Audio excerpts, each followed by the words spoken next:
যখন জান্নাত এবং জাহান্নামের ফয়সালা হয়ে যাবে, আল্লাহ পাক মৃত্যুকে মৌতকে একটা প্রাণীর আকৃতিতে নিয়ে আসবেন এবং জান্নাত জাহান্নামের মাঝখানে জবাই করে দিবেন। কুল্লু নাফসিন যায়িকাতুল মাউত, শুনেছেন না যে প্রত্যেক নফসকে কি করতে হবে? মৃত্যুর স্বাদ গ্রহণ করতে হবে। মৃত্যুকেও মৃত্যুর স্বাদ গ্রহণ করতে হবে। চিন্তা করতে পারেন, মৌত এটাকে আল্লাহ পাক একটা প্রাণীর আকৃতিতে নিয়ে আসবেন জান্নাত জাহান্নামের মাঝখানে। যখন জান্নাতীদের ফয়সালা হয়ে যাবে, জাহান্নামীদেরও ফয়সালা হয়ে যাবে। এবার সেই প্রাণীকে জবাই করে দেওয়া হবে আর বলা হবে আজকের পর জান্নাতীরাও কখনো মরবে না, জাহান্নামীরাও কখনো মরবে না। এই কথা শুনে জান্নাতীদের আনন্দ আরো বেড়ে যাবে, কারণ এই জীবনে আর কোনো মৃত্যু নাই। আর এই কথা শোনার সাথে সাথে জাহান্নামীদের আফসোসও আরো বেড়ে যাবে, হায় যদি মৌত থাকতো হয়তো আযাব নিতে নিতে মরে যেতাম। এখন আর সেই সৌভাগ্যটা হবে না। সুম্মা লা ইয়ামুতু ফিহা ওয়া লা ইয়াহয়া, জাহান্নামে তারা বাঁচবেও না মরবেও না।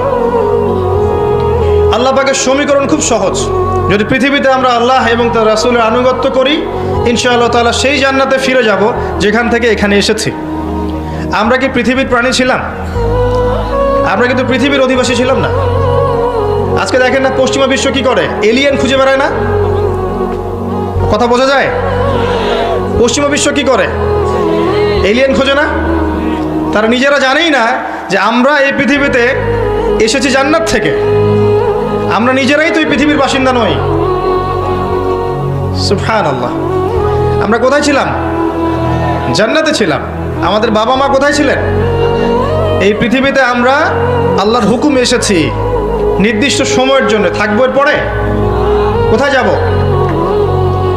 কোথায় যাব? জান্নাতে যাবো ইনশাআল্লাহ। ইনশাআল্লাহ তাআলা। আল্লাহ পাক অনেক দয়াময়। আল্লাহ রাব্বুল আলামিনের কাছে 100 ভাগ রহমত আছে। তার এক ভাগ রহমত আল্লাহ পাক সমস্ত সৃষ্টির মধ্যে দিয়েছেন। বাবা মাকে ভালোবাসে, আমরা মাকে ভালোবাসি, আমরা বাবাকে ভালোবাসি, স্বামী স্ত্রীকে ভালোবাসে, আমরা সন্তানদেরকে ভালোবাসি। তারপরে দেখবেন গবাদি পশু, এরা তাদের বাচ্চাকে ভালোবাসে না? একটা কুকুর পর্যন্ত ওর বাচ্চাকে ভালোবাসে না? এগুলো সব ওই 1 ভাগ রহমতের ফল, মাত্র 1 ভাগ। আর বাকি 99 ভাগ রহমত আল্লাহ পাক নিজের কাছে রেখেছেন। এই রহমত দিয়ে আল্লাহ পাক কিয়ামতের মাঠে আমাদেরকে দয়া করবেন। তো ইনশাআল্লাহ আশা করা যায় আমরা জান্নাতে যাব। রাসূলুল্লাহ সাল্লাল্লাহু আলাইহি ওয়াসাল্লামকে আল্লাহ পাক মেরাজের রাতে একটা ওয়াদা করেছেন, শুনবেন? আল্লাহ পাক বলেছেন, তোমার উম্মতের মধ্যে যে আমার সাথে শিরিক না করে পরকালে সাক্ষাৎ করবে আমার সাথে, ইনশাআল্লাহ আমি তাকে মাফ করে দেব। তাহলে সবচেয়ে বড় পাপ কোনটা? তাহলে শিরক। ইন্না শিরকা লাযুলমুন আযীম। শিরক সবচেয়ে মহান জুলুম, বড় জুলুম, সবচেয়ে বড় পাপ। দুর্ভাগ্যজনক হচ্ছে মুসলিমরা এখন জানে না শিরক কি জিনিস। অমুসলিমরা তো শিরক করেই, আল্লাহ ছাড়া অন্য কারো পূজা করে না? গাছপালা, নদী নালা, পাহাড় পর্বতের পূজা করে না? আবার কিছু অমুসলিম আছে, ওরা বলে আল্লাহ 3 জন, নাউযুবিল্লাহ। কেউ বলে ওজায়ের আল্লাহর সন্তান, বলে না? ওয়াকালাতিল ইয়াহুদ উযাইরুন ইবনুল্লাহ, ইহুদিরা বলে ওজায়ের আল্লাহর সন্তান, নাউযুবিল্লাহ। ওয়াকালাতিন নাসারাল মাসীহ ইবনুল্লাহ, নাসারা বা খ্রিস্টান তারা কি বলে? ঈসা ইবনে মারইয়াম আল্লাহর পুত্র, নাউযুবিল্লাহ। এই যে 25শে ডিসেম্বরে যারা মেরি ক্রিসমাস বলেছে, এরাও সাক্ষ্য দিয়েছে যে 25শে ডিসেম্বর আল্লাহ পাক সন্তান জন্ম দিয়েছেন, নাউযুবিল্লাহ। মেরি ক্রিসমাস বলার সাথে সাথেই মুসলিমের লিস্ট থেকে নাম কাটা পড়ে গেছে। মেরি ক্রিসমাস যে বলেছে, বলার সাথে সাথেই মুসলিমের লিস্ট থেকে নাম কাটা পড়ে গেছে। কারণ যদি সে বলে থাকে মেরি ক্রিসমাস, তাহলে সে সাক্ষী দিচ্ছে ওই দিন 25শে ডিসেম্বর আল্লাহ পাক ঈসা ইবনে মারইয়ামকে জন্ম দিয়েছেন, নাউযুবিল্লাহ। তারপরে মুসলিম থাকতে পারে? আবার সাক্ষ্য দেওয়া লাগবে আশহাদু আল্লা ইলাহা ইল্লাল্লাহ ওয়া আন্না মুহাম্মাদান আবদুহু ওয়া রাসূলুহু, তারপর ইসলামের দিকে আসবে। এত সহজ নয়। মুসলিমরা তো শিরক করছে, অমুসলিমরা তো শিরক করছেই, মুসলিমরাও শিরক করছে। এখন অনেক অমুসলিম বলছে যে আল্লাহ 3 জন, আল্লাহ, জিবরিল, ঈসা ইবনে মারইয়াম, নাউযুবিল্লাহ। তো এই যে শিরক, এটা কিন্তু শুধু ইবাদতের ক্ষেত্রে নয়, প্রত্যেকটা ক্ষেত্রেই শিরক আছে। আমি আপনাকে দেখাচ্ছি। তার আগে একটা হাদিস শোনেন। সহিহ বুখারীতে 4 বার এসেছে হাদিসটা, 1 বার 2 বার না, 4 বার। আল্লাহ রাব্বুল আলামিন আদম আলাইহিস সালামকে ডাকবেন কিয়ামতের মাঠে। আদম আলাইহিস সালাম আসবেন। ওই দিন তো আপনারা জানেন কোন নবী সুপারিশ করতে পারবে? সবাই হাঁটুর ভরে ইয়া নফসি। আদম আলাইহিস সালাম ইয়া নফসি, নবী মূসা ইয়া নফসি, ঈসা ইবনে মারইয়াম ইয়া নফসি, দাউদ, সুলাইমান, ইব্রাহিম, ইসমাঈল, ইসহাক, ইয়াকুব, সবাই। শুধু মুহাম্মদ সাল্লাল্লাহু আলাইহি ওয়াসাল্লাম বলবেন কি ইয়া উম্মতি ইয়া উম্মতি। একজন মানুষ যার আদর্শ ফলো করতে এখন যুবকদের লজ্জা লাগে, তাই না? দাড়ি ছাড়তে লজ্জা লাগে না এখন? দাড়ি রাখলে বলে ব্যাকডেটেড হয়ে গেছে, মৌলবাদী হয়ে গেছে, সন্ত্রাসী হয়ে গেছে, বলে না? টাকনুর উপর কাপড় তুলতে লজ্জা লাগে, তাই না? নবীর মতো পোশাক পরতে লজ্জা লাগে, তার মতো চুল রাখলে লজ্জা লাগে, তার মতো সালাত, তাবলীগ, তার মতো ইসলামের প্রচার, দ্বীনের ইলম অন্বেষণ করা, মসজিদে পড়ে থাকা, জিকির করা, এগুলো করলে মনে হয় পিছায় পড়লাম, তাই না?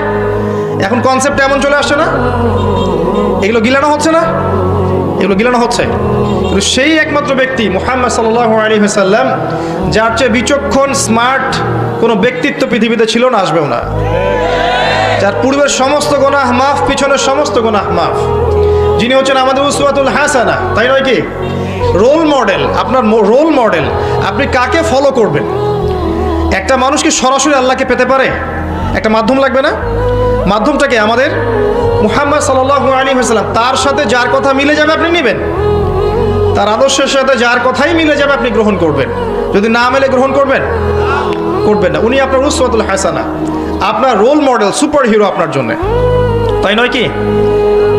আর তাকে ফলোটা কি করবেন শুধু ইবাদত বন্দেগীর জীবনে, না জীবনের সব ক্ষেত্রে? এই আকীদা পরিষ্কার রাখবেন। শুধু ইবাদতের ক্ষেত্রে আমি মুহাম্মদ সাল্লাল্লাহু আলাইহি ওয়াসাল্লামের উম্মত, আর অর্থনৈতিক জীবনে, সামাজিক জীবনে, পলিটিক্যাল লাইফে বা পারিবারিক লাইফে আমি তার উম্মত নই, এমনটা যেন না হয়। প্রত্যেকটা ক্ষেত্রে আমাদের উসওয়াকে হাসানাকে, রোল মডেলকে মুহাম্মদ সাল্লাল্লাহু আলাইহি ওয়াসাল্লাম। এই কথাটা কি মৌলবাদী কথা? আচ্ছা, এটাও খেয়াল রাখবেন। না বললেন কেন? এটা অবশ্যই ফান্ডামেন্টাল কথা, এটা অবশ্যই একটা ফান্ডামেন্টাল কথা। কারণ ইসলামের কিছু বেসিক ফান্ডামেন্টাল আছে। আল্লাহ বিশ্বাস করতে হবে, করতে হবে না? মালায়েকায় বিশ্বাস করতে হবে না? আসমানি কিতাব সমূহ করতে হবে না? সমস্ত নবী রসুলকে বিশ্বাস করতে হবে কি না? পরকালে বিশ্বাস করতে হবে না? তাকদীরের ভালো মন্দ বিশ্বাস করতে হবে? মুহাম্মদ সাল্লাল্লাহু আলাইহি ওয়াসাল্লামকে আদর্শ মানতে হবে। এই প্রত্যেকটা মূলনীতি নয় কি? এই মূলনীতি মেনে না চললে কেউ মুসলিম হতে পারবে, মুমিন হতে পারবে? অতএব এই ফান্ডামেন্টাল পিলারগুলোতে বিশ্বাস করতেই হবে। অতএব সবাই আমরা মৌলবাদী, কোনো সমস্যা নেই। কথা বুঝতে পারছেন? এই প্রত্যেকটা বিষয় মানতেই তো হবে, এগুলো তো মৌলিক বিষয়। না মানলে তো আপনি মুসলিম হতে পারছেন না, তাই নয় কি? হ্যাঁ, ইসলামকে নিয়ে গোরামি করব না, ঠিক আছে। ইসলামকে জোর করে কার উপর চাপাই দিব না। লা ইকরাহা ফিদ-দীন, দিনে কোনো জবরদস্তি আছে? ক্বাদ তাবায়্যানা রুশদু মিনাল গায়, একদম স্পষ্ট হয়ে গেছে না? আলো অন্ধকার, হেদায়েত এবং গুমরাহি স্পষ্ট হয়ে গেছে না? ইসলামে কোনো জবরদস্তি নেই, বাড়াবাড়ি নাই। কিন্তু ইসলামের মৌলিক বিষয়গুলো তো মেনে চলতেই হবে, তাই নয় কি? যদি না চলি তাহলে কি মুসলিম হতে পারবো? মুহাম্মদ সাল্লাল্লাহু আলাইহি ওয়াসাল্লাম আপনার রোল মডেল প্রত্যেকটা ক্ষেত্রে। আপনার ইবাদত বন্দেগীর জীবনে, আপনার পারিবারিক জীবনে, অর্থনৈতিক জীবনে, সামাজিক জীবনে, প্রত্যেকটা ক্ষেত্রে কে রোল মডেল? মুহাম্মদ রাসূলুল্লাহ সাল্লাল্লাহু আলাইহি ওয়াসাল্লাম। যিনি আপনাকে কি বলেছেন শোনেন। যিনি আপনাকে বলেছেন রাতের বেলা কবর জিয়ারত করতে গিয়ে, কাশ আমি যদি আমার ভাইদেরকে দেখতে পেতাম। সাহাবায়ে কেরাম বললেন, আমরা কি আপনার ভাই নই? নবী সাল্লাল্লাহু আলাইহি ওয়াসাল্লাম বলছেন, না, তোমরা আমার সাহাবী। আমার ভাই তারা যারা তোমাদের পরে আসবে, আমাকে না দেখেই আমার প্রতি ঈমান নিয়ে আসবে। আপনি কার ভাই? তিনি সেই ব্যক্তি মুহাম্মদ সাল্লাল্লাহু আলাইহি ওয়াসাল্লাম যাকে কবরে দেখানো হবে, দেখিয়ে বলা হবে, মান হাযার রাজুল বুইসা ফীকুম, এই ব্যক্তিকে যাকে তোমাদের কাছে পাঠানো হয়েছিল। তখন কি বলবেন? লা আদরি, লা আদরি, আমি জানি না। কি বলবেন? তিনি রাসূলুল্লাহ সাল্লাল্লাহু আলাইহি ওয়াসাল্লাম। কে বলতে পারবে এটা? যে সারাদিন সারা জীবন মুহাম্মদ সাল্লাল্লাহু আলাইহি ওয়াসাল্লামের সুন্নাহ মানে নাই, সে বলতে পারবে? নাকি যে জীবনের শুরু থেকে শেষ পর্যন্ত রাসূলের আদর্শে চলেছে সে বলতে পারবে? কে? অতএব কার আদর্শ মানতে হবে? আচ্ছা, যদি কেউ তার আদর্শ বাদ দিয়ে অন্য কার আদর্শ মানে, তার কি হবে? সে ব্যক্তি কি করবে? সূরা ফুরকান পড়ে দেখেন। ইয়াউমা ইয়া'আদ্দু যালিমু আলা ইয়াদাইহি, জালেমরা সেদিন হাত কামড় দিবে। আর কি বলবে? ইয়া লাইতানি, আরেকটা কি, ইয়া লাইতানি ইত্তাখাযতু মা'আর রাসূলি সাবিলা, হায় আমার দুর্ভাগ্য যদি আমি সারা জীবন রাসূলের পথ অনুসরণ করতাম। ইয়া ওয়াইলাতা লাইতানি লাম আত্তাখিয ফুলালান খলিলা, হায় আমার পোড়া কপাল যদি আমি অমুককে আমার আদর্শ হিসেবে গ্রহণ না করতাম। এই আফসোস কে করবে? যে পৃথিবীতে মুহাম্মদ সাল্লাল্লাহু আলাইহি ওয়াসাল্লামকে আদর্শ হিসেবে গ্রহণ করে নাই। যে গ্রহণ করেছে ইনশাআল্লাহ তাআলা সে কবরে অ্যানসার করতে পারবে সে আল্লাহর রাসূল, আমি তার উম্মত ছিলাম ইনশাআল্লাহ তাআলা। আর কবরের প্রশ্নের উত্তর না দিতে পারলে কেউ কি জান্নাতে যেতে পারবে? উসমান রাদিয়াল্লাহু আনহু কবর দেখে কাঁদতেন না? তিনি বলতেন এটা হচ্ছে আউয়াল মানজিল ফিল আখিরা, এটা হচ্ছে আখিরাতের প্রথম মঞ্জিল। এখানে যে হাসবে পরকালেও সে হাসবে ইনশাআল্লাহ, আর এখানে যে কাঁদবে পরকালেও সে কাঁদবে ইনশাআল্লাহ। কোনো গতি আছে? কোনো গতি নাই। মনে রাখবেন কবরে তিনটা প্রশ্ন হবে মৌলিক। দুনিয়াতে যে আল্লাহর সাথে শিরিক করেছে সে কোশ্চিনকালেও মান রব্বুক উত্তর দিতে পারবে না। দুনিয়াতে যে তাওহীদের উপর থেকেছে সেই একমাত্র ব্যক্তি যে কবরের উত্তর দিতে পারবে ইনশাআল্লাহ তাআলা। দুনিয়াতে যে ব্যক্তি দ্বীন ইসলামকে পরিপূর্ণরূপে গ্রহণ করেছে সে মা দিনুক উত্তর দিতে পারবে ইনশাআল্লাহ। আর দুনিয়াতে ইসলামকে যে ঠাট্টা খেলার ছলে গ্রহণ করেছে এই কোশ্চিনকালেও উত্তর দিতে পারবে না, পারবে? আর দুনিয়াতে যে রাসূল সাল্লাল্লাহু আলাইহি ওয়াসাল্লামের আদর্শ গ্রহণ করেছে ইনশাআল্লাহ সে তার উত্তর দিতে পারবে এই ব্যক্তিকে, তোমার নবীকে, পারবে না? আর দুনিয়াতে যে রাসূলের সুন্নাহ মেনে চলে নাই সে কি পারবে? কোশ্চিনকালেও পারবে না।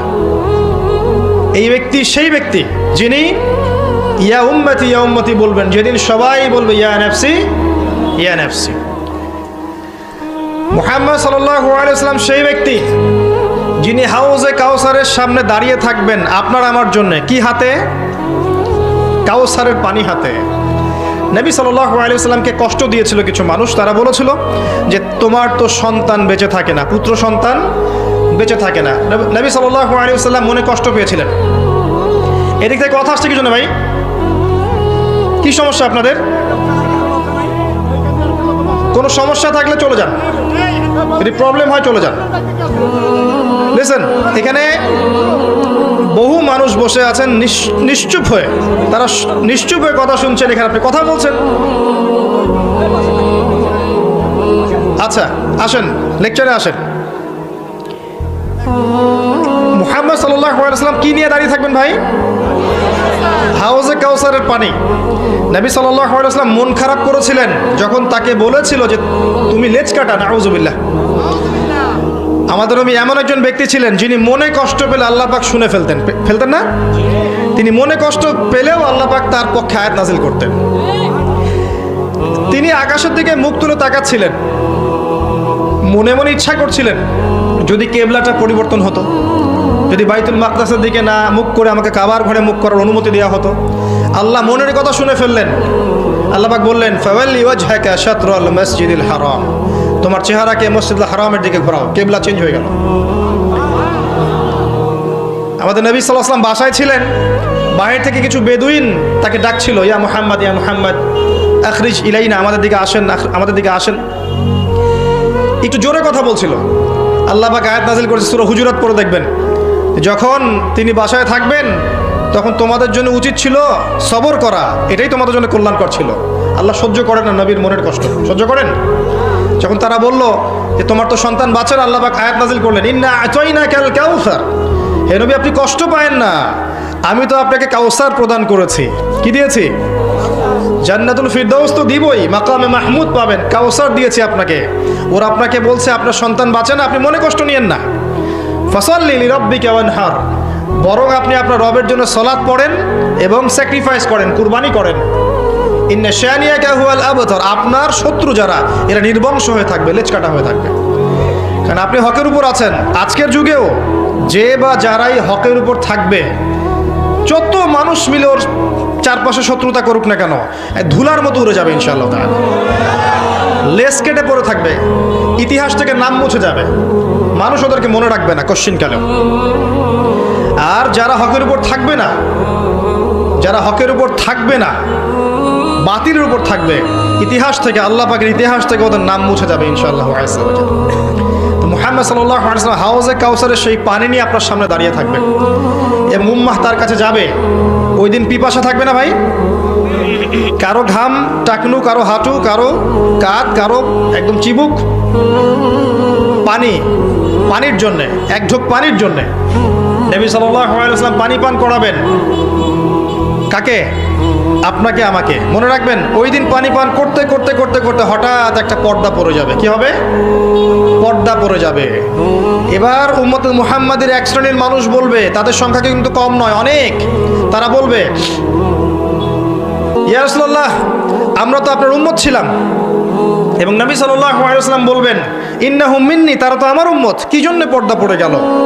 তাকে জানানো হবে, ইন্নাকা লা তাদরি মা আহদাসা বা'দাক। হে নবী, আপনি জানেন না আপনার মৃত্যুর পর এই মানুষগুলো আপনার দিন ইসলামকে পরিবর্তন করেছিল কিভাবে। অর্থাৎ আপনার সুন্নতের মধ্যে এরা বেদাত ঢুকিয়ে ফেলেছিল। মা আহদাসা বা'দাক।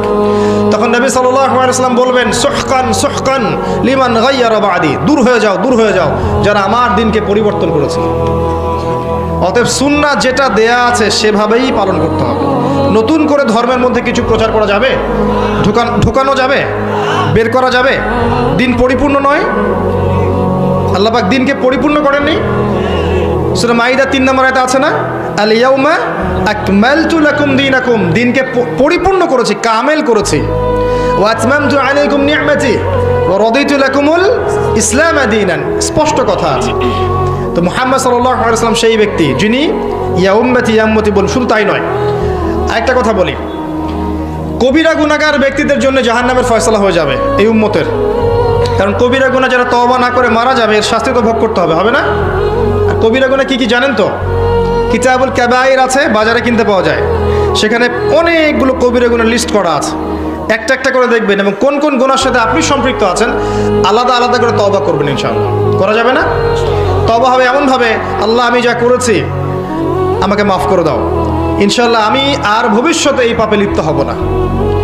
এবং যদি অন্য কারোর সাথে হক জড়িত থাকে, কারো টাকা নিয়েছেন দেন নাই, কারো জমি আত্মসাৎ করেছেন, বা কাউকে গালি দিয়েছেন, কাউকে অপবাদ দিয়েছেন, কারোর নামে মিথ্যা অপবাদ ছড়িয়েছেন, কাউকে মিথ্যা প্রতিপন্ন করেছেন ইত্যাদি, কারো হক নষ্ট করেছেন, হাকুল ইবাদ নষ্ট করেছেন, সেক্ষেত্রে ওই ব্যক্তির কাছে ক্ষমা চেয়ে নিতে হবে, তারপরে মাফ হবে ইনশাআল্লাহ। এভাবে তওবা করার পরে আপনি কবিরা গুনাহগুলোর থেকে বেঁচে থাকবেন ইনশাআল্লাহ। যারা কবিরা গুনাহ থেকে বেঁচে থাকবে ইনশাআল্লাহ, আল্লাহ পাক ওদের সগীরা গুনাহগুলো মাফ করে দেবেন ইনশাআল্লাহ। আচ্ছা, কবিরা গুনাহগার ব্যক্তি যারা তওবা না করে মারা গেছে, নবী সাল্লাল্লাহু আলাইহি ওয়াসাল্লাম তাদের জন্য সুপারিশ করবেন। যাদের জাহান্নামের ফয়সালা হয়ে যাবে, নবী সাল্লাল্লাহু আলাইহি ওয়াসাল্লাম সুপারিশ করে তাদেরকে জান্নাতে নিয়ে যাবেন ইনশাআল্লাহ তাআলা। তো এই ব্যক্তির আদর্শ ফলো করতে আমাদের লজ্জা লাগে? দাড়ি ছেড়ে দিতে লজ্জা লাগে? একটু তার মতো পাগড়ি পরলে লজ্জা লাগবে? টাকলুর উপর কাপড় পরলে কি পিছিয়ে পড়বো? ঢিলেঢালা পোশাক পরলে পিছিয়ে পড়বো? তার মতো করে নামাজ পড়লে পিছিয়ে পড়বো? রমজানের রোজা রাখলে পিছিয়ে পড়বো? কোরআন তেলাওয়াত করলে, অর্থ বুঝলে পিছিয়ে পড়বো? হাদিসগুলো চর্চা করলে পিছিয়ে পড়বো? তার দিনের তাবলীগ করলে পিছিয়ে পড়বো? তার দিনকে যদি প্রতিষ্ঠা করতে চাই এবং প্রতিষ্ঠার জন্য জানমাল সময় শ্রম ব্যয় করি, আল্লাহ কি আমাকে পিছিয়ে দিবেন? নাকি মুহাম্মদ সাল্লাল্লাহু আলাইহি ওয়াসাল্লাম আমাদেরকে নিয়ে গর্ব করবেন? কোনটা? এই ভালো কে না বুঝে? এই ভালোটা কে না বুঝে বলেন তো? শুধু দরকার সেই ঈমান। আল্লাহ পাক কি আছেন না মারা গেছেন? আল্লাহ আছেন। মারা যাবেন কখনো? তার নবীর সুন্নাহ আছে না নাই? তার উপর নাজিলকৃত কিতাব আছে না নাই? হাদিসের বইগুলো আছে না নাই? সবই আছে, শুধু আমাদের সেই ঈমানটুকু নাই। সবই আছে, কিন্তু আমাদের সেই ঈমানটুকু কিন্তু আজকে হয়তোবা নাই। না হলে আমরা আজকে এত পিছিয়ে পড়লাম কিভাবে? একটা সময় ছিল মুসলিমরা সারা বিশ্বকে শাসন করতো না? করতো কি না? আবু বকর সিদ্দিক রাদিয়াল্লাহু আনহুর সময় কারা শাসন করতো বলেন? ইহুদিরা, খ্রিস্টানরা, নাস্তিকরা, মুরতাদরা? কারা করতো? ওমর ইবনুল খাত্তাবের সময় কারা করতো? উসমান রাদিয়াল্লাহু আনহুর সময়, আলী ইবনে আবি তালেব, উমাইয়া খেলাফতে, আব্বাসীয় খেলাফত, এদিকে ফাতেমি খেলাফত, কর্ডোবার ইসলামী খেলাফত, উসমানীয় খেলাফত, এই প্রত্যেকটা খেলাফায় কারা শাসন করেছে? বিগত 100 বছরে কারা করছে বিশ্বকে শাসন? বিগত 100 বছরে কারা করছে? কেন এই পরিবর্তন হলো? আমরা কোথায় গেলাম? আমরা হারিয়ে গেলাম কিভাবে?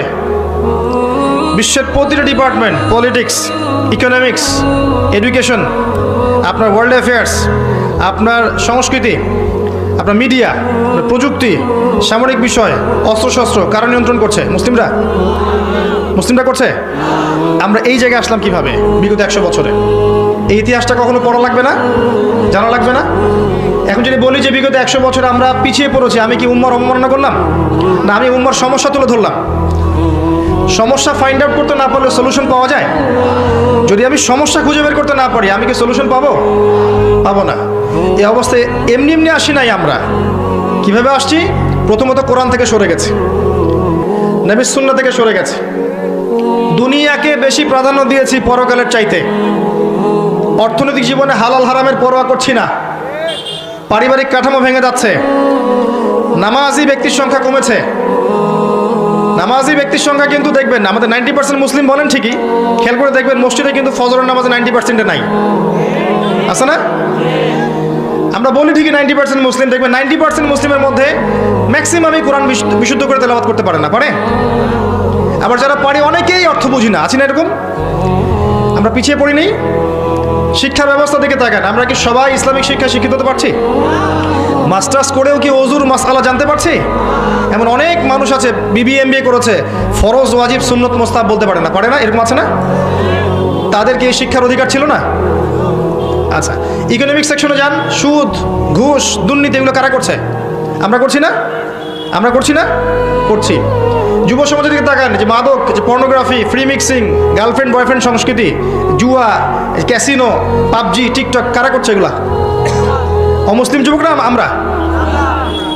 আমাদের সমস্যা ফাইন্ড আউট করেন। ধর্মীয় দিকে আসেন, শতদা বিভক্ত দলাদলি আছে না?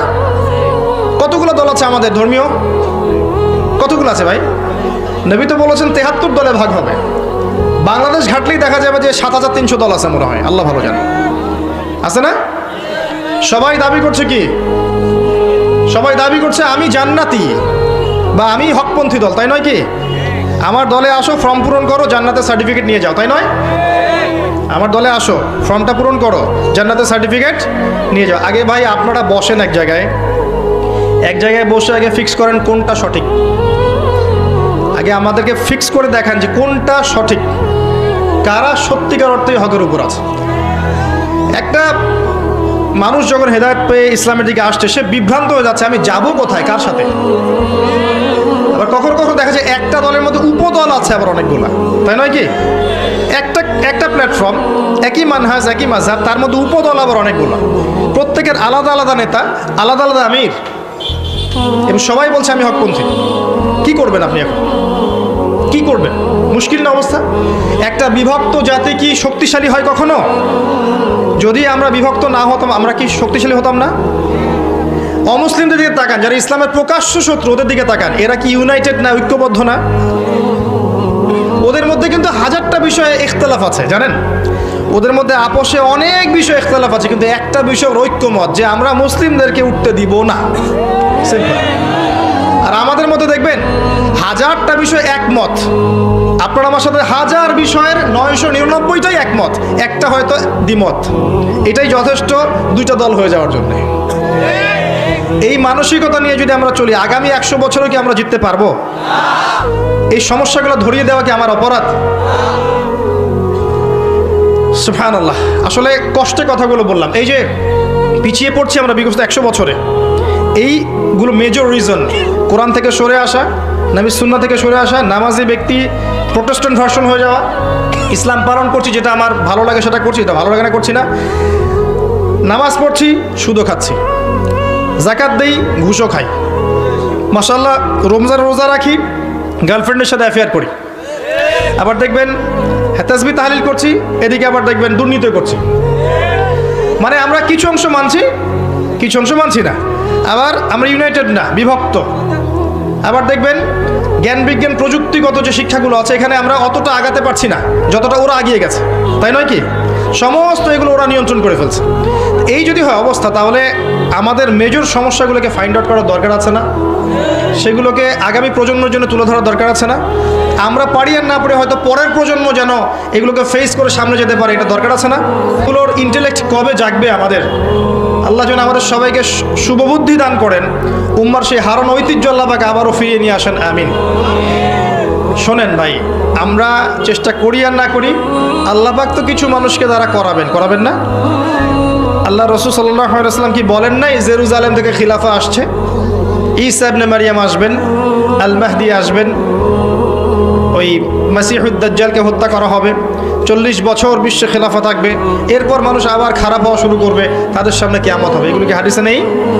তার মানে এটা আসবে হয় 100, 200, 300, 400, 500 বছর পর হলেও আসবে। এই মাঝখানের পথটা কিভাবে পাড়ি দিবেন এখন?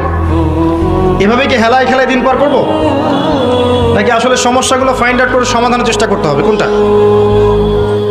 আপনারা চিন্তা করেন। যতটুকু বুঝি শেয়ার করলাম। আমি তো উম্মার কান্ডারি নই। আমি কি উম্মার নেতা?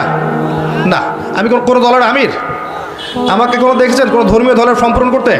না কোনো পলিটিক্যাল দলের আমি গীত গেয়ে বেড়াই? এটা করি? হ্যাঁ, একটা কাজ করি, প্রত্যেকটা দলের যে ভালো জিনিসগুলো আছে আমি সেটা খোলা মনে নেওয়ার মানসিকতা রাখি। কোনো সমস্যা নেই, সে যেই হোক না কেন।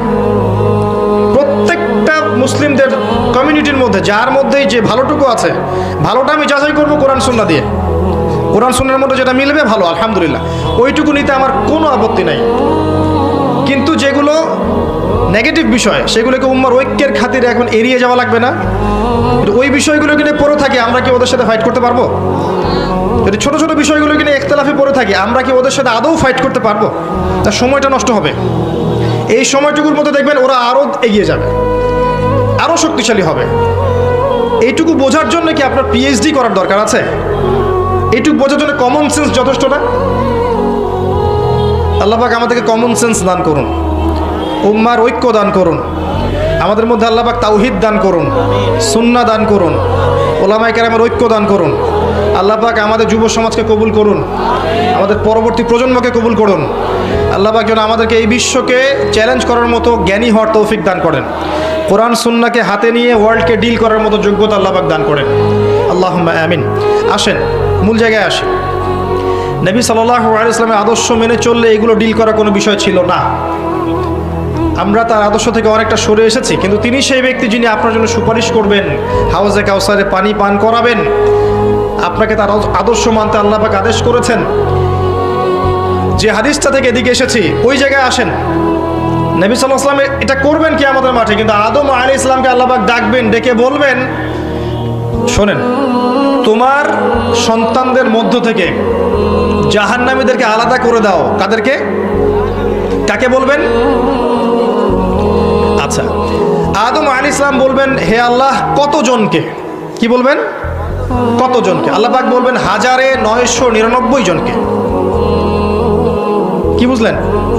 1999 জনকে, মানে প্রতি 1000-এ একজন জান্নাতি, প্রতি 1000-এ। এটার ব্যাখ্যা কিন্তু গাণিতিকভাবে হতে পারে, আল্লাহ ভালো জানেন। আবার এটা দিয়ে বেশিরভাগ মানুষকে বোঝানো হতে পারে। এটা শুধু ক্যালকুলেটিভ নাও হতে পারে।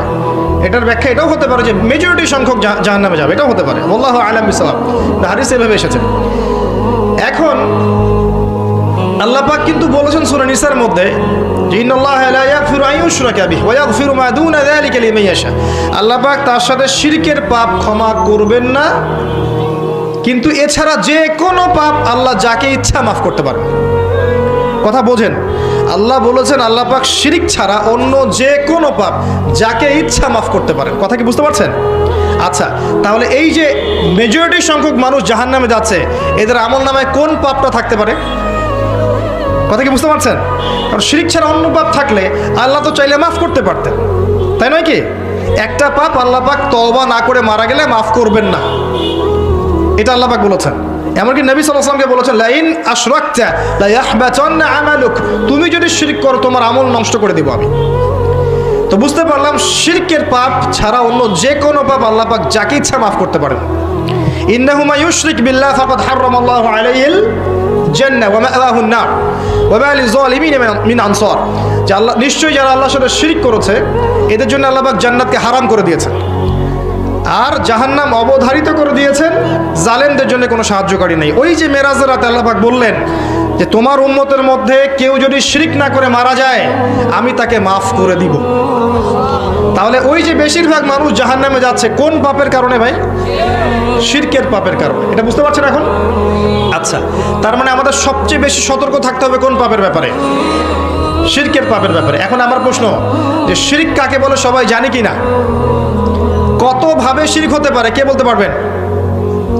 আচ্ছা বলেন, তাওহীদ কয় প্রকার বলেন? তাওহীদ কয় প্রকার? 3 প্রকার। কে বলেছেন? মাশাআল্লাহ, 100 টাকা পুরস্কার আমার পক্ষ থেকে। পরে নিয়েন, অবশ্যই নেবেন। তাওহীদ কয় প্রকার? 3 প্রকার। 1 নাম্বার কি? তাওহীদে রুবুবিয়্যাত। আগে কি? তাওহীদে রুবুবিয়্যাত। 2 নাম্বার তাওহীদে উলুহিয়্যাত। 3 নাম্বার তাওহীদে আসমা ওয়াস সিফাত। নতুন শুনছেন আজকে? সুবহানাল্লাহ। কেমনে শিরক থেকে বাঁচবেন যদি তাওহীদ না জানেন? একটা বইয়ের নাম বলছে কিতাবুত তাওহীদ। কি নাম? কিতাবুত তাওহীদ। বইটা অবশ্যই কিনবেন অথবা অনলাইন থেকে ডাউনলোড করবেন। আজকে পারবেন? হাত তোলেন, কথা দেন। ওই বইয়ের মধ্যে শিরকের ক্যাটাগরি দেওয়া আছে। শিরক, এটা করলে শিরক হয়, এটা করলে শিরক হয়, এটা করলে শিরক হয়, হাদিস এবং কোরআনের আয়াত সহ। রাইটারের নাম মুহাম্মদ বিন আব্দুল ওয়াহাব। আমি ওয়াহাবি বানাচ্ছি না আপনাদেরকে। ওনার একটা বই আছে কিতাবুত তাওহীদ, এবং এই বইটা অনেক পাবলিকেশনসই কিন্তু প্রচার করেছে, মানে প্রকাশ করেছে। বাংলা বাজারে যান, পাবেন। যেটা আপনার কাছে ভালো মনে হয় কেনেন। ওখানে শিরকের অনেকগুলো ক্যাটাগরিজ আছে। এটা এটা এটা এটা করলে শিরক হয়। এই শিরকগুলো জানবেন, আল্লাহর ওয়াস্তে নিজে এবং পরিবারকে বাঁচাবেন। সমাজ রাষ্ট্র পরে, আগে নিজে এবং নিজের পরিবার। সমাজ রাষ্ট্র পরে, এটা পরে, আগে নিজের পরিবার। পারবেন না ইনশাআল্লাহ তাআলা। এবার আসেন, আমি খুব শর্ট করে বলছি। একমাত্র আল্লাহ রব্বুল আলামিনকেই সৃষ্টিকর্তা, পালনকর্তা, রিজিক দাতা, সন্তান দাতা, ভালো মন্দের মালিক, বিধান দাতা, ইবাদত পাওয়ার মালিক, সেজদা পাওয়ার মালিক, দোয়া পাওয়ার মালিক, কুরবানি পাওয়ার মালিক, নজর মানত পাওয়ার মালিক, সমস্ত রকম ইবাদত, ভয়, ভালোবাসা পাওয়ার মালিককে কে বলে? আল্লাহ। এইটা বিশ্বাস করার নাম হচ্ছে কি? তাওহীদ। এটার নাম কি? একত্ববাদ। সব কিছু কোত্থেকে হয়? সব কোত্থেকে হয়? নাকি অন্য কোথাও থেকে হয়? সব কিছু জাতিসংঘ থেকে হয়? সব কিছু জাতিসংঘ থেকে হয়? কোত্থেকে হয়?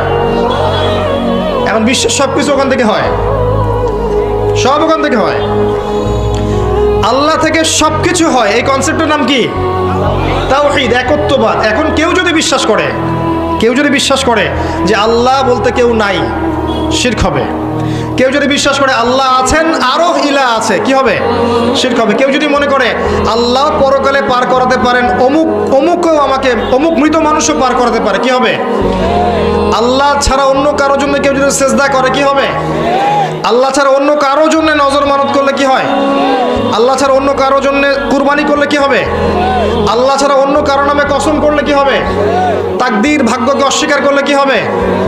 আল্লাহর হালালকে হারাম করলে কি হবে? আল্লাহর হারামকে হালাল করলে, এই সমস্ত কাজ আল্লাহ ছাড়া কেউ সন্তান দিতে পারে বিশ্বাস করলে কি হবে? শিরক হবে। প্রচুর কাজ আছে, এগুলো করলে কি হয়ে যায়? শিরক হয়ে যায়। মনে করেন কেউ নিজের নাম রেখেছে শাহিন শাহ। কি নাম রেখেছে? নামের মানে হচ্ছে রাজাধিরাজ। শাহিন শাহ মানে কি? কারো নাম আছে এখানে শাহিন শাহ? আছে নাকি? রাজাধিরাজ শাহিন শাহ মানে কি? এই নাম শিরক। এই নাম কি? শিরক। নামেও ব্যাপার আছে। নাম রাখতে হবে এমন যেটা তাওহীদপূর্ণ নাম। আব্দুল্লাহ, আল্লাহর বান্দা। নামের মধ্যে বিনয় আছে না? তাওহীদ আছে না? আব্দুর রহমান, আর রহমানের বান্দা, নামের মধ্যে তাওহীদ আছে না? বুঝবেন, ভালো করে বুঝবেন। তো এই যে অনেক বিষয় আছে, আমি একটু সহজ করে দেই। 3 ভাবে শিরক করে মানুষ সাধারণত। একটা হচ্ছে আপনার আকীদায় শিরক হয়, বিশ্বাসে শিরক। কেউ বিশ্বাস করে, মানে কারো বিশ্বাস যে আল্লাহ ছাড়া অন্য কেউ কল্যাণ দিতে পারে, বা আল্লাহ ছাড়া অন্য কেউ অকল্যাণ করতে পারে, বা শুভর মালিক হয়তো আল্লাহ, অশুভের মালিক মনে হয় শয়তান। অথবা কেউ যদি মনে করে ফেরেশতাদের নিজস্ব ক্ষমতা আছে, আল্লাহর ক্ষমতা ছাড়াই ওরা আমার উপকার করতে পারবে। কেউ যদি জিন জাতির আশ্রয় নেয় যে জিনরা আমার উপকার করতে পারবে। কেউ যদি জাদু করে, কাউকে জিনের সাহায্য নিয়ে জাদু করে, বা কেউ যদি মনে করে যে আল্লাহ ছাড়া কেউ সন্তান দিতে পারে, কেউ রিজিক দিতে পারে, কেউ ভালো মন্দের মালিক ইত্যাদি ইত্যাদি, আল্লাহ ছাড়া কেউ বিধান দিতে পারে, কেউ আমার উপকার করতে পারে, অপকার করতে পারে, কেউ চিন্তা করে, বিশ্বাস করে, এই বিশ্বাসটাই কি? শিরক। এটা আকীদাগত শিরক, চিন্তাগত শিরক। আবার কেউ করে কর্মগত শিরক, যেমন কাজ করতে গিয়ে কেউ আল্লাহ ছাড়া অন্য কাউকে সেজদা করলো, করে না? মুসলিমরা কবর পূজা করে না? এই বিষয়গুলো নিয়ে আমাদের কথা নাই, আমাদের মৌলিক বিষয়গুলো নিয়ে কথা নাই। আমরা ব্যস্ত আছি কি নিয়ে জানেন? কে কার ভুল ধরবে এটা নিয়ে। মূল বিষয়ে মানুষ শিরিক করে ঈমান খোয়াচ্ছে, কোনো সমস্যা নাই, একটা শব্দ ভুল হয়েছে কিনা ধরো ওটাকে আগে। তো এখনকার মানুষ স্মার্ট, তারা সব বুঝে যে পিছনের কারণগুলো কি। তো বিষয়টা শোনেন, মুসলিমরা কি আল্লাহ ছাড়া অন্য কাউকে সেজদা করছে না? এই যে আল্লাহ ছাড়া অন্য কাউকে সেজদা করছে, আল্লাহ ছাড়া অন্য কারো কাছে দোয়া করছে, আল্লাহ ছাড়া অন্য কারো কাছে নজর মানত করছে, কুরবানি করছে, ইত্যাদি ইত্যাদি, এই কাজগুলো কর্মগত শিরক। কেমন শিরক? ফেইলি কাজ, কর্মগত শিরক। আরেকটা আছে কথা, আপনার কওল, কথা বলতে গিয়ে শিরক। বলে ফেললো যে ভাই কেমন আছেন, বললো আপনার দয়ায় ভালো আছি। কি হলো এটা? ভাই আপনার মায়ের কি খবর? হ্যাঁ মা ভালো আছেন, ডাক্তারটা না আসলে মা মারা যেত। কি হলো এটা? ভাই কিসে করে আসলেন? এই নৌকায় আসছি। তারপর মাঝি খুব ভালো ছিল ভাই, নাহলে নৌকাটা ডুবে যেত। কি এটা? অনেক বিষয় আছে, কথা খুব কেয়ারফুলি বলতে হয়। কেউ গালি দিল যে এই যুগটা ভালো না, এই সময়টাই ভালো না, শিরক হয়ে গেছে। আর সময়ের মালিক কে? আল্লাহ। এমনকি কেউ যদি বাতাসকেও গালি দেয়, বাতাসকে গালি দিয়েছে, ওই বইটা পড়ে দেখেন লেখা আছে, এটাও একটা খারাপ কাজ। কেউ মনে করেন যে হাতে একটা বালা পড়েছে, হাতে একটা বালা পড়েছে বা কয়েকটা আংটি পড়েছে, এবং তার বিশ্বাস যে এই বালা আমাকে রোগ ব্যাধি থেকে বাঁচাবে, এই আংটি আমাকে বিপদ আপদ থেকে বাঁচাবে। কি হবে এটা? অনেক ব্যাপার আছে, কথা বলতে গেলেও খেয়াল রাখতে হবে যে কি বলছি। ওই যে খেয়াল করে দেখবেন, শোনেন, খেয়াল করে দেখবেন যে মিউজিক শোনেন না আপনারা? শোনেন তো নাকি? অনেকেই শোনে। মিউজিকের গানের লিরিক্সগুলোকে দেখবেন, গানের লিরিক্স বোঝেন? গানের কথাকে বলে লিরিক্স। এই লিরিক্সগুলোকে খেয়াল করে দেখবেন, প্রচুর গানের লিরিক্স আছে শিরক। তোমাকে ছাড়া বাঁচবো না, এটা কি আছে না? গানের লিরিক্স এখন মনে করতে পারছি না, কিন্তু গান শুনলে, গান লিরিক্সগুলো পড়লে আমি বলতে পারবো যে লিরিক্সের মধ্যে দেখবেন শিরকি কথা আছে, আছে না? তোমার জন্য চাঁদ নিয়ে আসবো, তারা নিয়ে আসবো, হ্যাঁ তুমি আমার জীবন, তুমি আমার মরণ, আছে না এগুলো কথা? এগুলো কি কথা? এগুলো তাওহীদ না? তাওহীদ না শিরক? খেয়াল করে দেখবেন গানের লিরিক্সের মধ্যে শিরক আছে। এই জন্যে মিউজিক থেকে দূরে থাকতে বলি। শুধুমাত্র বাদ্যযন্ত্র আর সব কিছুই না, গানের লিরিক্সে শিরক আছে আপনার। এমন কথা আপনি মুখ দিয়ে বলছেন যেগুলো শিরকি কথা। যখন মানুষ শিরিক করছে, আমল নামা নষ্ট হয়ে যাচ্ছে। আর বাদ্যযন্ত্র, আপনার অন্য অন্য বিষয় তো আরও আছেই, এগুলো তো পরের ইস্যু। গানের কথায় শিরক আছে। অনেক সময় দেখা যায় ইসলামিক সং, নাশিদ, এর মধ্যেও শিরকি কথা ঢুকিয়ে দেওয়া হয়েছে। খুব খেয়াল করে চলতে হবে আর কি। তো এই তিনভাবে শিরক হতে পারে। একভাবে কি চিন্তায়, বিশ্বাসে, আরেকভাবে কর্মগত, একটা কি কথায়। খেয়াল রাখবেন যে কথা, কর্ম এবং চিন্তা, এই তিনটা ক্ষেত্রে যেন শিরক না হয়। এবার হচ্ছে সেই সুসংবাদ।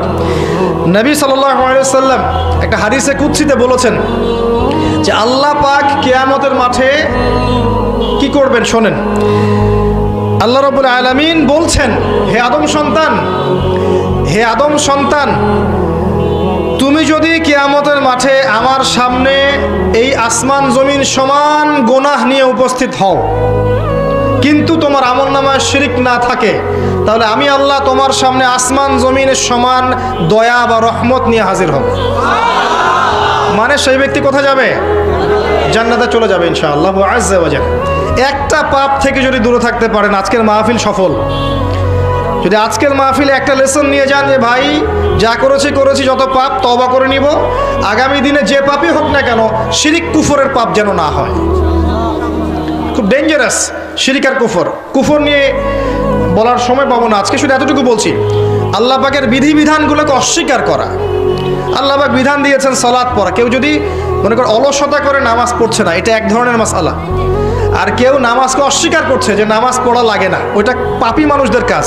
আমি তো পাপ করি না, আমার নামাজের দরকার নেই, আছে না? বলে না আমার ইমান অনেক তাজা আছে, তোমাদের ইমান দুর্বল, তোমরা নামাজ পড়ো। তাই না? অস্বীকার করলেই কুফর, অস্বীকার করলেই কি কুফর। আল্লাহ পাক যাকাত দিয়েছেন, কেউ যদি বলে যাকাত আমি মানি না, সাথে সাথে কি হবে? কুফর, এটা কুফরি। আল্লাহর যে বিধানগুলো আছে এগুলোকে যদি কেউ অস্বীকার করে, কুফরি।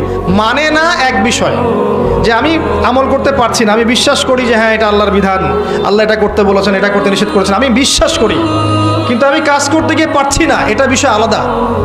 এটার বিষয় কি আলাদা। এই ব্যক্তির তওবার দরজা খোলা আছে এবং সেই ব্যক্তিকে আপনি ফাসেক জালেম বলতে পারেন।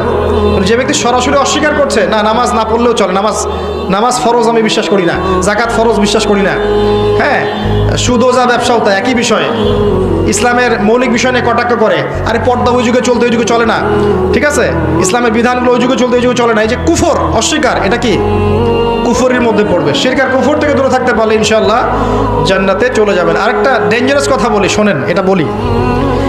আমাদের মধ্যে একটা ট্রেন্ড দেখা যায়, শোনেন, আমাদের মধ্যে একটা ট্রেন্ড দেখা যায় যে আমরা অন্য কারো দোষ দেখলেই তাকে কাফের ফতোয়া দেই, তাই না?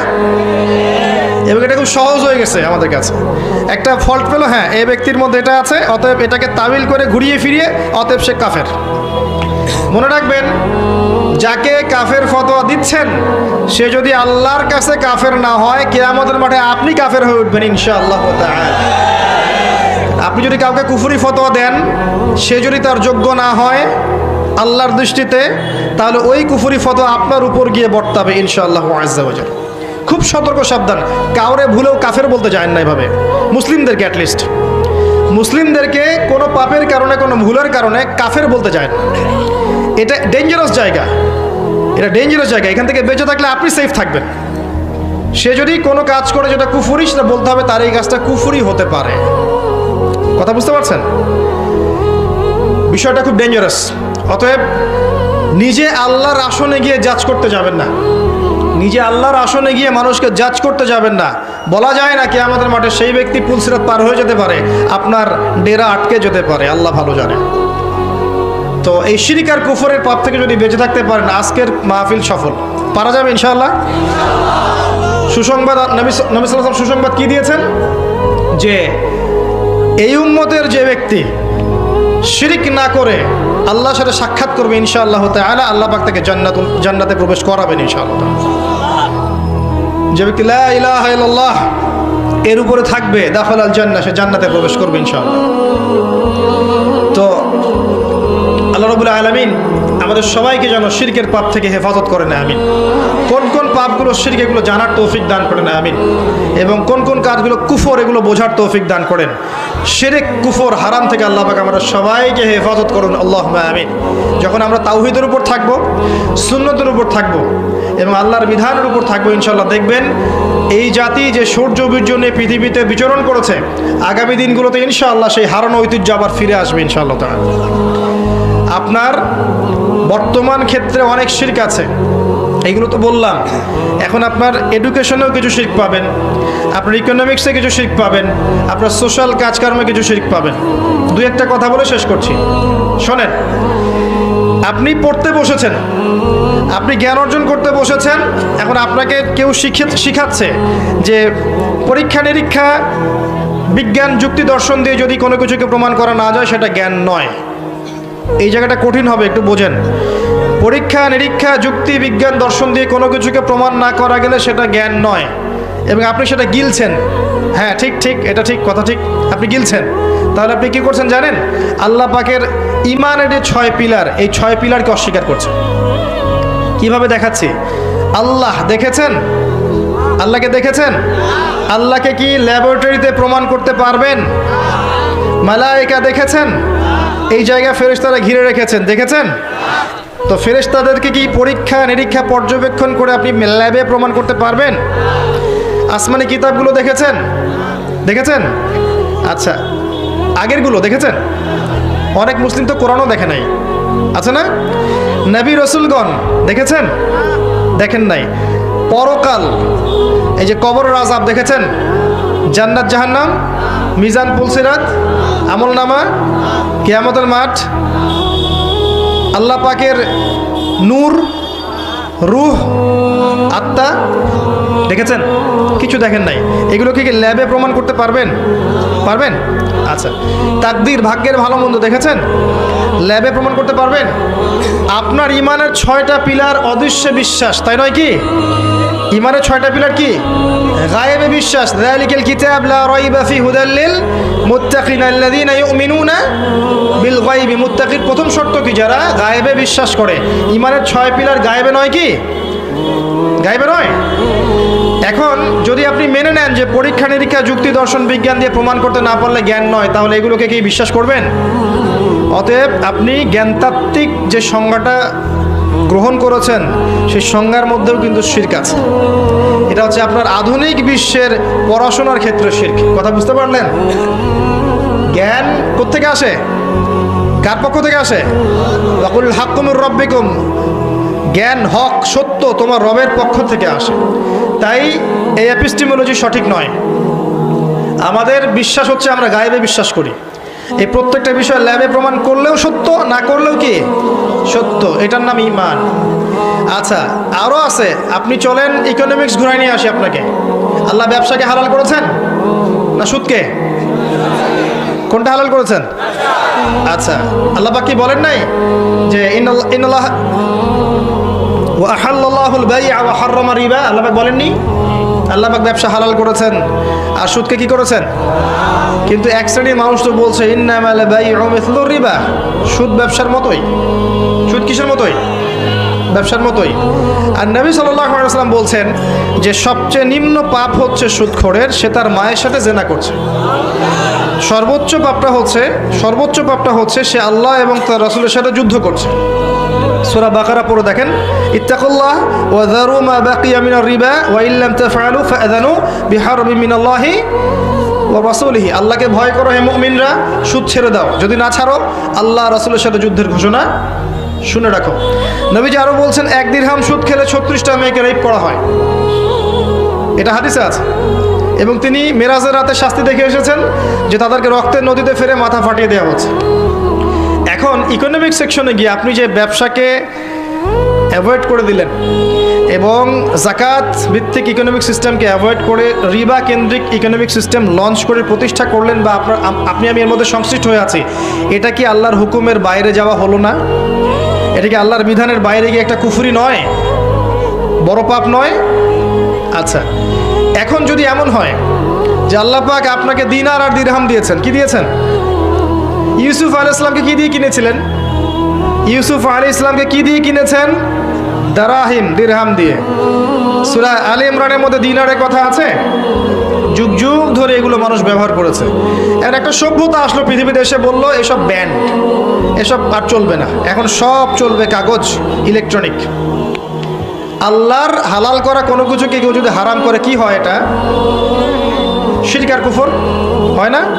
ইকোনমিক সেকশনে শিরক, ইকোনমিক সেকশনে শিরক। আর অনেক বিষয় আছে। আল্লাহ রাব্বুল আলামিন দিয়েছেন আপনাকে একটা সুপ্রিম কোরআন, যেখানে আল্লাহ পাক প্রতিটা বিষয়ের সমাধান নাজিল করেছেন। এখন বৈশ্বিক সামাজিক এই সমস্যাগুলোর সমাধান যদি আপনি কোরআন থেকে না নিয়ে নিজের মন গড়া মতবাদ থেকে নেওয়া শুরু করেন, এটা কি ডিনাই করা হচ্ছে না কোরআন সুন্নাহকে? হচ্ছে কি না? এই ক্ষেত্রে কি আমি আল্লাহর বিধানের বাইরে চলে গেলাম না? এই যে এইগুলোও কিন্তু শিরক কুফরের অন্তর্ভুক্ত বিষয়।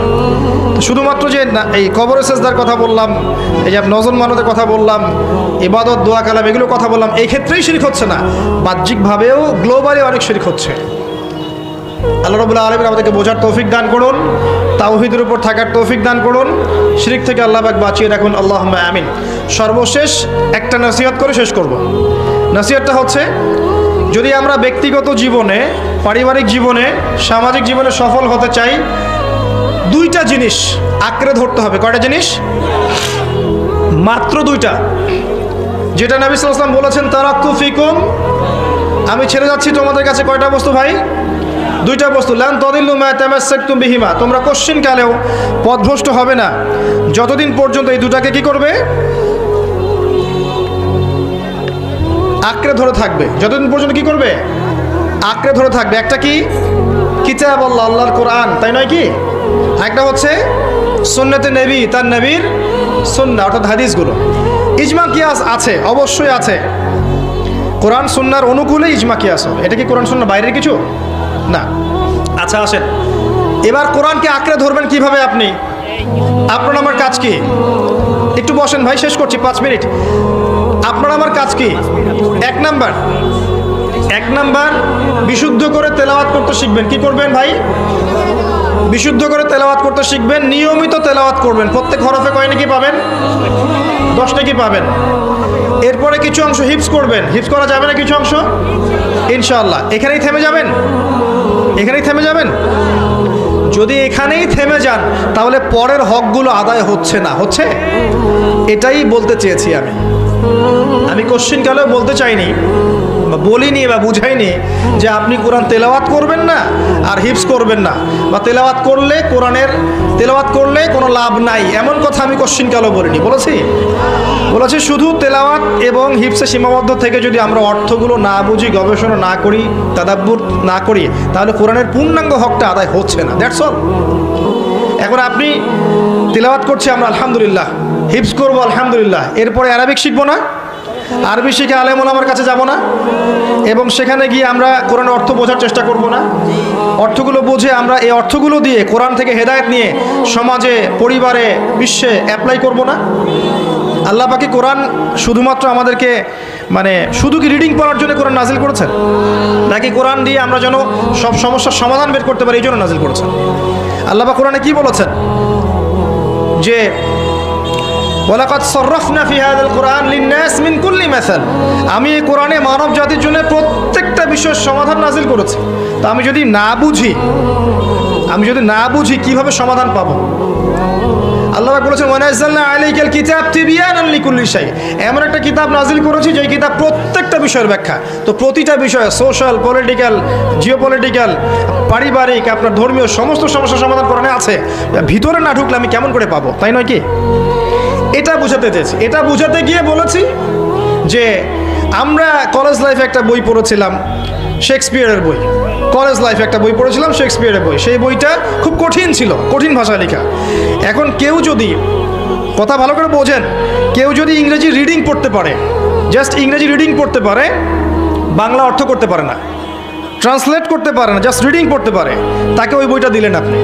এখন সে রিডিং পড়ছে শেক্সপিয়ারের ওই বইটা, দি মার্চেন্ট অফ ভেনিস, রিডিং পড়ছে, ও অর্থ বুঝতে পারছে না। ও কি ওই বইটা থেকে মেসেজ পাবে?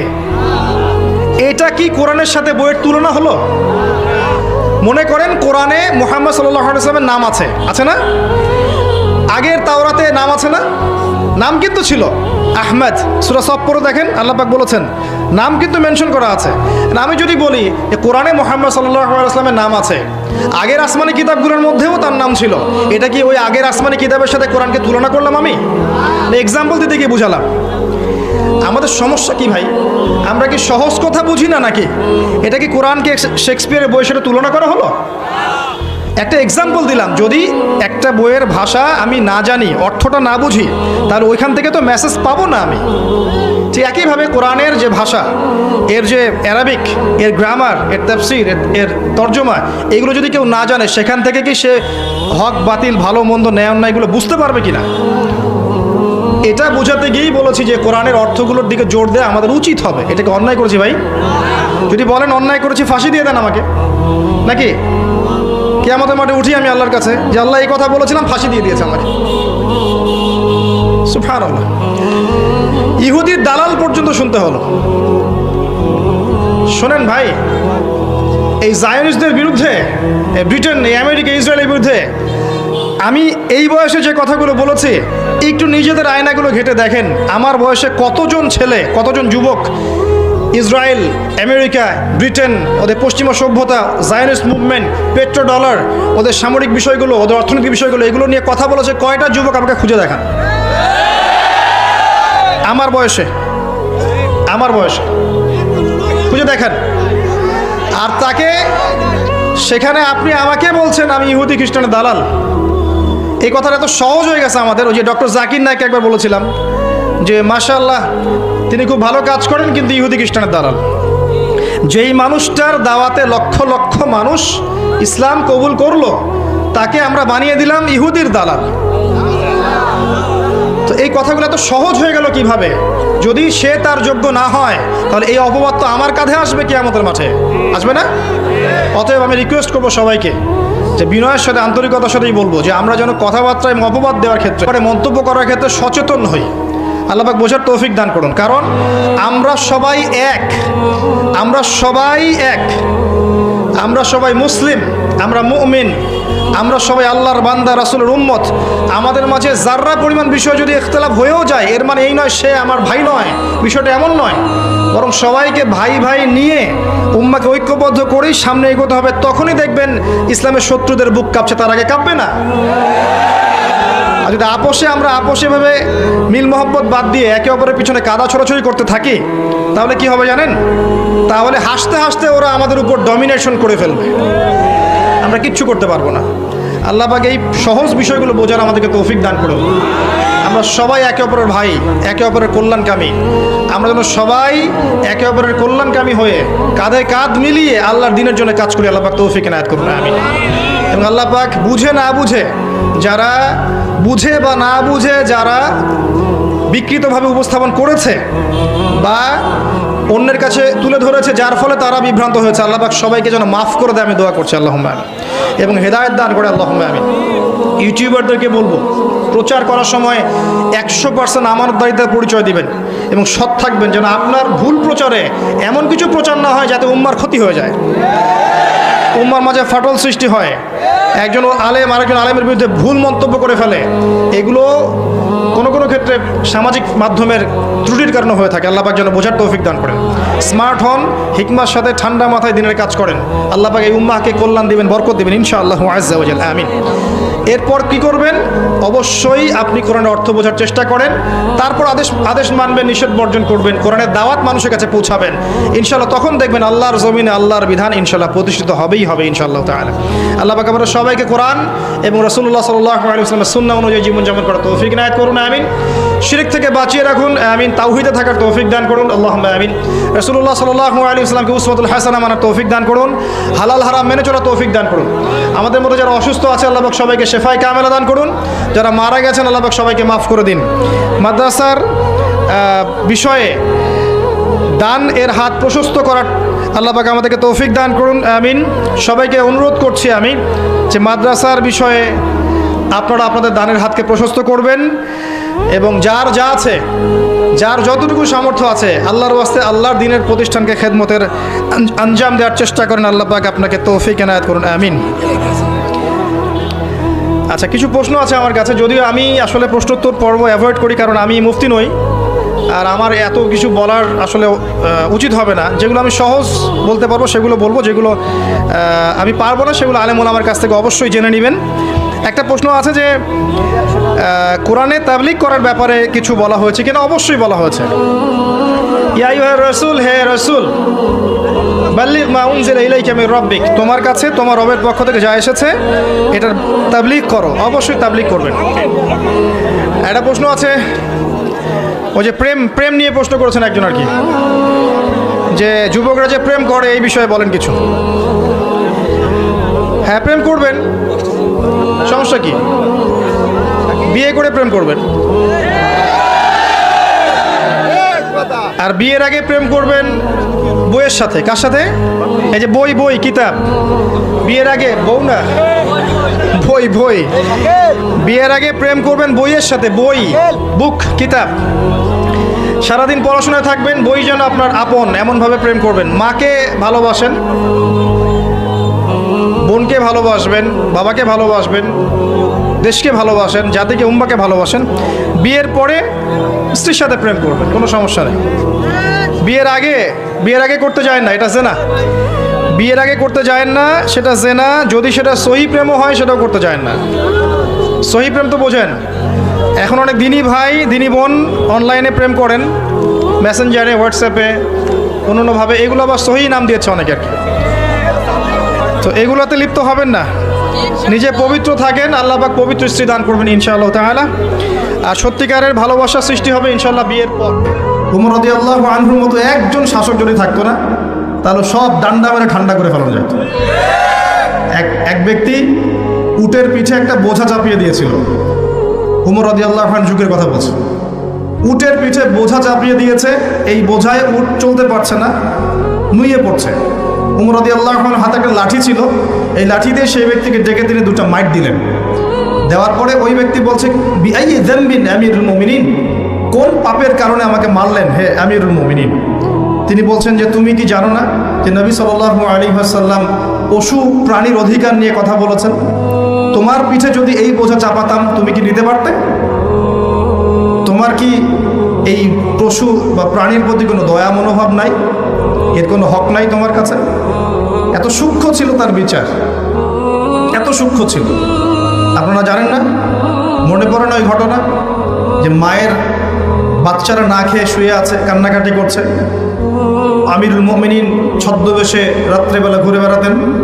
যখন দেখলেন যে শিশু কান্না করছে, জিজ্ঞাসা করলেন কেন কান্না করছে? বলছেন ফিল আল জু আমিরুল মুমিনিন, ক্ষুধার কারণে। হাদা ওয়াল্লাহি হাদা বাইনি ও বাইনা ওমর, আল্লাহর কসম করে বলছি এটা ওমর আর আমার মাঝখানের ব্যাপার। এই মহিলা বলছে। ওমর রাদিয়াল্লাহু আনহুর কলিজাটা কেঁপে উঠেছিল।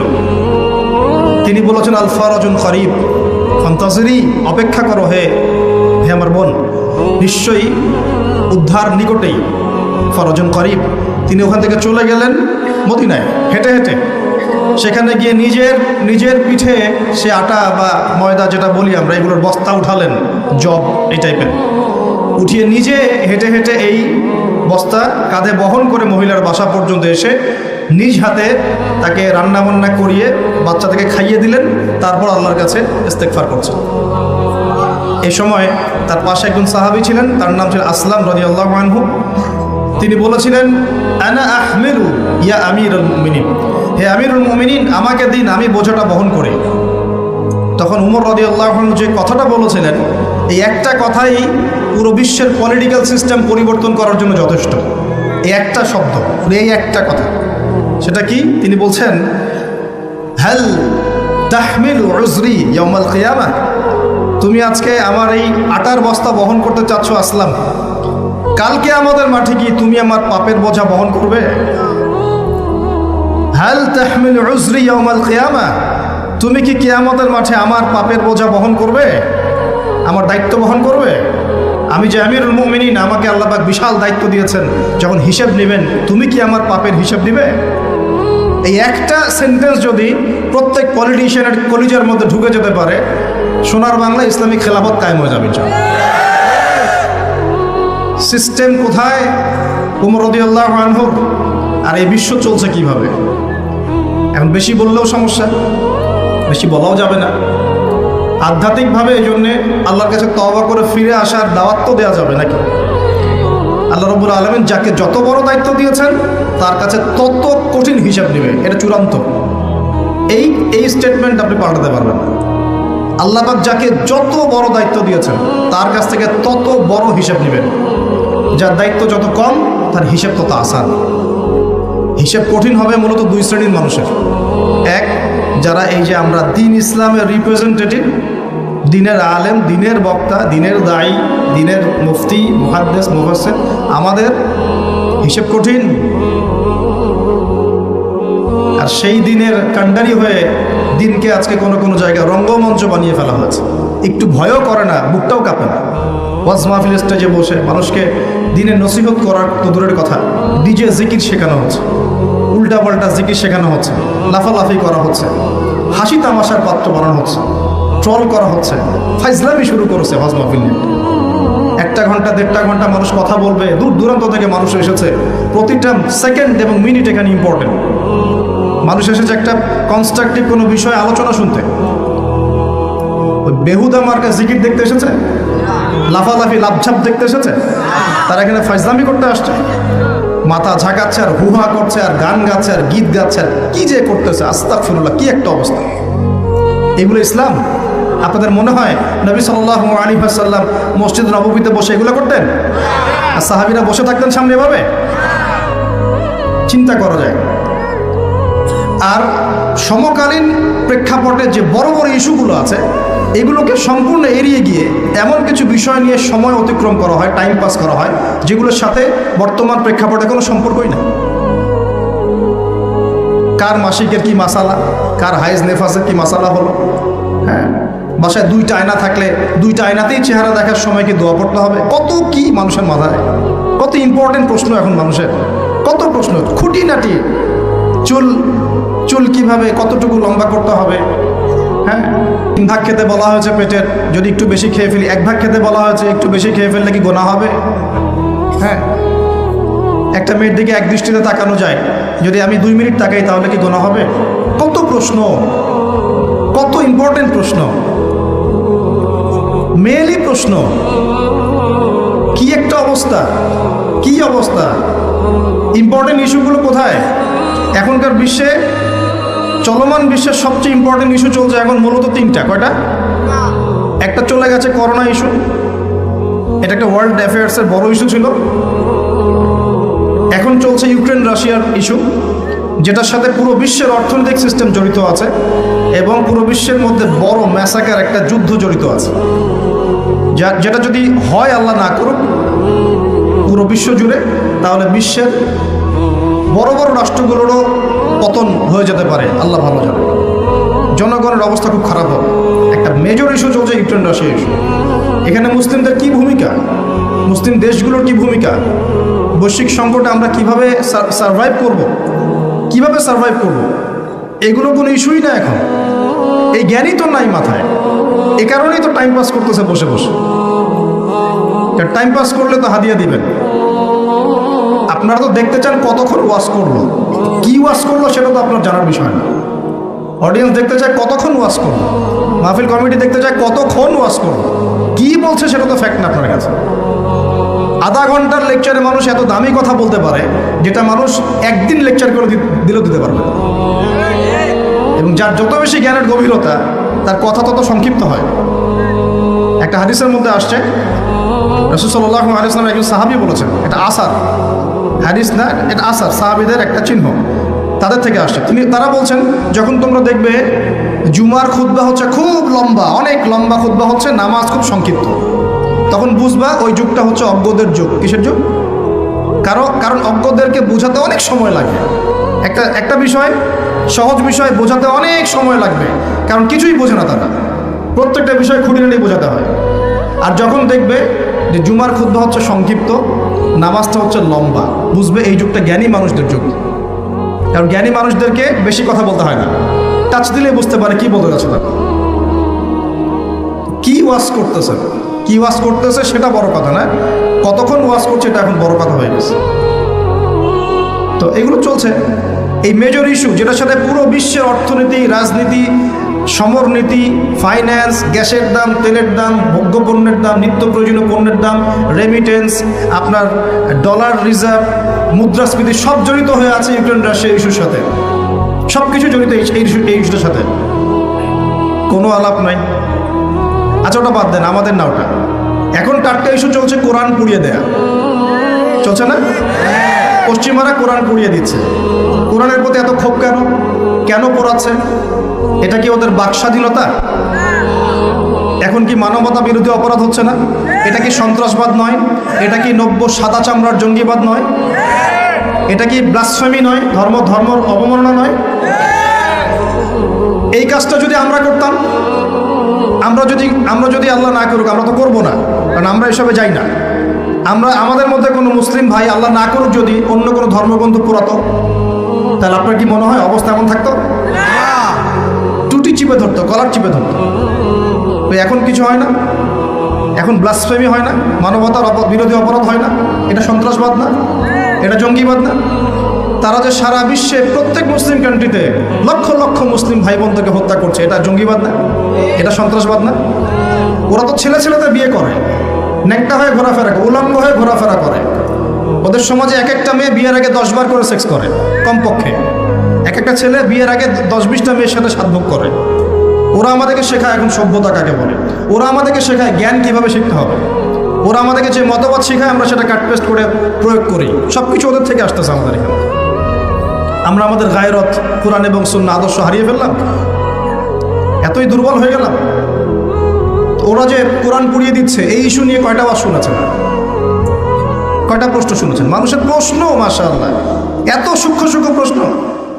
ভাই সুবহান রাব্বিয়াল আযীম 3 বার জায়গায় 4 বার পড়লে কি গুনাহ হবে? কি বিশাল প্রশ্ন আপনার। মানে এই প্রশ্নের উত্তর না জানলে অবস্থা খারাপ হয়ে যেত।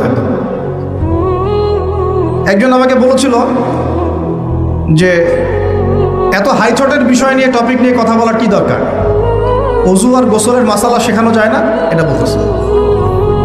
হ্যাঁ, খুব অ্যাগ্রেসিভ আমার প্রতি, পারলে মাইট দেয় আমাকে। তখন তা বললাম যে সারা জীবন কি অজু আর গোসলের মাসালাই শিখবেন? এটা তো মানুষ ওই নুরানি ক্লাসে শিখে শেষ করে, বক্তব্যে শিখে শেষ করে অজু কেমন করে করতে হয়, গোসল কেমন করে করতে হয়। একটা সময় মুসলিমরা পুরো বিশ্বকে নেতৃত্ব দিত। মানে আমরা যদি বিশ্বের কোনো দেশকে বলতাম ওঠো, ওরা উঠতো, বসতে বলতাম বসো, বসতো। এই জায়গায় আমরা ছিলাম একদিন দুই দিন না, প্রায় 1200 বছর। কত বছর? 1200 বছর। এই জেনারেশন কি এই কথাটা জানে সত্যি? এই জেনারেশনের কত পার্সেন্ট মানুষ এটা জানে? কত পার্সেন্ট যুবক এটা জানে যে আমাদের শেকড় কোথায়? এই উপমহাদেশে ইসলাম কিভাবে এসেছে, ইউরোপে ইসলাম কিভাবে গেছে, ওরা কিভাবে ইসলাম বিদ্বেষী হলো, কয়টা ক্রুসেড হয়েছে, কয়টা ক্রুসেড তারা লঞ্চ করেছিল, কতবার তারা আমাদের উপর আক্রমণ করেছে, কেন তারা পুরো বিশ্ব জুড়ে মুসলিমদেরকে আজকে মেরে ফেলতে চায়, ডমিনেট করতে চায়, কেন চায়, উদ্দেশ্য কি ওদের, কেন কোরআন পুড়িয়ে দিচ্ছে, এর সাথে কি শত্রুতা? আল্লাহ পাক কোরআনকে বলছেন যে ওয়ালাকাদ সাররাফনা ফি হাযাল কুরআন লিন-নাস মিন কুল্লি মাসাল, আমি এই কোরআনের মধ্যে মানব জাতির জন্য সমস্ত বিষয় বর্ণনা করেছি। বলেন সুবহানাল্লাহ।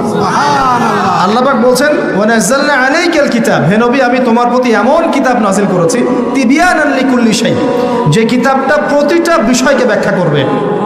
ওয়া হুদা ওয়া রাহমাতান, এটা হেদায়েত এবং এটা রহমত। ওয়া বুশরা লিল মুসলিমিন, মুসলিমদের জন্য এটা বুশরা, সুসংবাদ। তো এত সুসংবাদে পরিপূর্ণ বইটাকে কেন পড়াচ্ছে তারা? কার প্রতি বিদ্বেষ? কেন কোরআনকে সহ্য করতে পারছে না?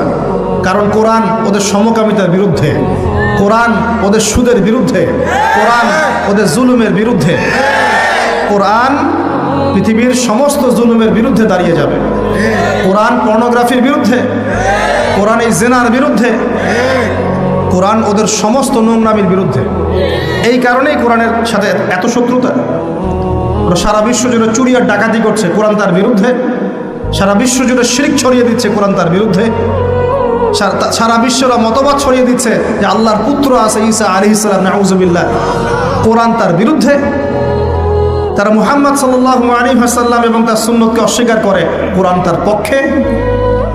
কোরআনে বলা হচ্ছে যে আল্লাহর জমিনে আল্লাহ পাকের দিনটা প্রতিষ্ঠা করতে হবে, ওরা তার বিপক্ষে। এই সমস্ত কারণে ওরা কোরআনকে জ্বালিয়ে দিতে চায়। এখন কোরআনে কখনো বলা আছে নিরপরাধ কোনো মানুষকে হত্যা করতে হবে? এইরকম একটা কিতাবকে তারা কেন পড়াচ্ছে? এই শুনে কতগুলো ওয়াজ মাহফিল শুনেছেন, কয়টা প্রশ্ন শুনেছেন? সমস্যা আমাদের মধ্যেও, সমস্যা আপনাদের মধ্যেও, সমস্যা অডিয়েন্সের মধ্যেও, সমস্যা যে স্পিচ দিচ্ছে তার মধ্যেও। আমরা কেউই পারফেক্ট না, আমরা সবাই আমাদের জায়গা থেকে খেয়ানত করছি, আমরা সবাই যার যার জায়গা থেকে আমানতের খেয়ানত করছি। যদি আমরা সবাই যার যার জায়গা থেকে আমানতদার হতাম, আজকে ইসলামের অবস্থা এমন হতো না। বিশ্বাস করেন, সেকুলার সমাজ, নাস্তিক সমাজ, বা যারা একটু মুক্ত চিন্তা বলে, বাক স্বাধীনতার কথা বলে, মুক্ত চিন্তার কথা বলে, যারা দাবি করে তারা একটু স্মার্ট, এমন দাবি করে না, এই বিশাল কমিউনিটি ইসলামের নামে এরকম কিছু ভণ্ডামি দেখে ইসলাম সম্পর্কে বিরূপ ধারণা সৃষ্টি করে। এবং এই ইস্যুগুলোকে কেন্দ্র করে তারা সারা ওয়ার্ল্ডে প্রোপাগান্ডা চালায় ইসলামটা এমন। ইসলাম কি এমন? ইসলামকে আজকে হাসি ঠাট্টার পাত্র বানানো হয়েছে। এগুলো দেখে কোনো মানুষ ভালো থাকতে পারে? যদি ভিতরে ঈমান থাকে, আপনার ভিতরে রক্তক্ষরণ হবে, আপনার কলিজা কাঁপবে, ভিতরে একটা জ্বালান ফিল হবে, আগুন জ্বলবে ভিতরে, সমুদ্রের মতো। সমুদ্র আস্তে আস্তে বয়ে যাচ্ছে ঠিকই, ভিতরে কিন্তু আগ্নেয়গিরি আছে। জানেন সমুদ্রের ভিতরে কি আছে? আগুন আছে, আগুন। কিয়ামতের দিন ফেটে পড়বে সমুদ্র, একদম কিয়ামতের দিন সমুদ্র ফেটে পড়বে এবং পানিতে আগুন লেগে যাবে। আমরা তো জানি যে পানিকে নেভায়, আগুনকে নেভায় পানি, তাই না? কিয়ামতের মাঠে উল্টা হবে, আগুনেই পানিতে আগুন লেগে যাবে কিয়ামতের মাঠে। সূরা তাকবীর পড়ে দেখেন, এর নিচের মধ্যে এরকম আগুন আছে। এগুলো দেখার পরেও কোনো ইমানদার মানুষ ভালো থাকতে পারে? টাটকা ইস্যু ছিল এই যে একটা বৈশ্বিক সংকট,